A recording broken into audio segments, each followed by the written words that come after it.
On March 27, 1977, a series of seemingly insignificant events unfolded, setting the stage for the deadliest aviation disaster in history.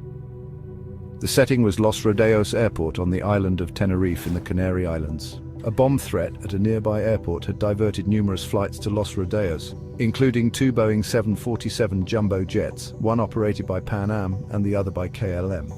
The Pan Am flight, originating in Los Angeles and bound for Las Palmas, carried 380 passengers and 16 crew members. The KLM flight, originating in Amsterdam and also destined for Las Palmas, had 248 souls on board.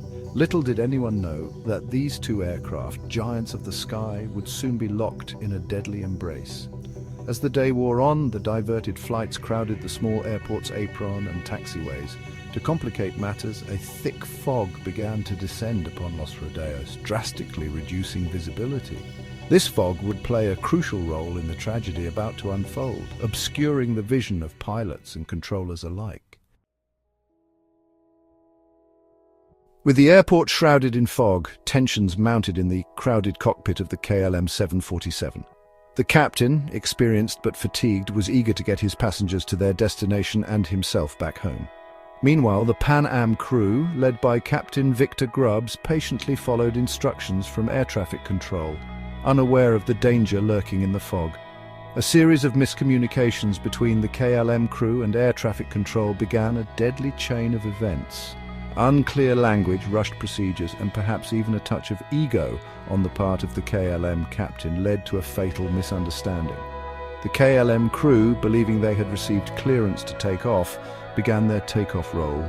Unbeknownst to them, the Pan Am 747 was still back-taxiing on the same runway, hidden from view by the thick fog. The KLM crew, their vision obscured, were completely unaware of the other jumbo jet in their path. The KLM pilots saw the Pan Am 747 only seconds before impact. The KLM captain desperately tried to lift his aircraft, the engines screaming as they strained to climb, but it was too late. The KLM 747, traveling at high speed, slammed into the side of the Pan Am jumbo jet. The impact was catastrophic. The KLM aircraft's undercarriage sheared through the upper deck of the Pan Am 747, tearing open the fuselage like a tin can. The KLM jet, briefly airborne after the initial impact, crashed down on the runway in a ball of fire. The Tenerife airport disaster sent shockwaves through the aviation world. The loss of 583 lives in a single horrific incident forced a long, hard look at aviation safety procedures. The investigation that followed highlighted the critical role of clear communication and the dangers of misunderstanding in a high-stress, high-stakes environment like a crowded airport. In the wake of the disaster, significant changes were implemented to prevent a similar tragedy from ever happening again. Standardized phraseology for air traffic control communications was adopted worldwide, reducing the possibility of ambiguity. Crew resource management, which emphasizes teamwork and communication in the cockpit, became an integral part of pilot training.